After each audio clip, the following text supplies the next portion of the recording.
وہ جو روایت آتی ہے غزوہ بدر سے ایک شب قبل جو ہے، جس صبح جنگ ہوئی ہے،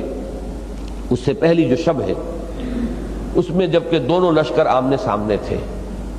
ایک طرف بے سر و سامان، ہتھیار بھی نہیں ہے، سب کے پاس تلواریں، گنتی کی تلواریں 313، 2 گھوڑے کل، جبکہ وہاں 100 گھوڑوں کا رسالہ ہے،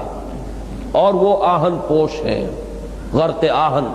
ہر طرح سے مسلح ہو کر 1000 لشکر ہے۔ تو اس بے سر و سامانی کے ساتھ جب مسلمان آئے ہیں، عجب انداز سے آئے خدا کے چاہنے والے، زبانیں خشک پوشاکیں دریدہ پاؤں میں چھالے۔ تو یہ حفیظ نے جو نقشہ کھینچا ہے اس میں شاہ نامے میں، اس رات پھر حضور نے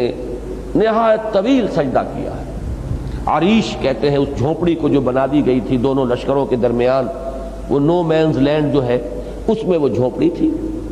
اور حضور وہاں سجدے میں تھے، اور حضرت ابو بکر پہرے پر تھے ننگی تلوار لے کر۔ تو حضور نے جب طویل سجدہ کیا ہے اور دعا مانگی ہے، تو آخری الفاظ یہ کہے ہیں کہ اللہ اگر یہ 313 کل ہلاک ہو گئے تو پھر قیامت تک تیرا نام لینے والا کوئی نہیں ہوگا۔ یہ الفاظ بڑے جذبات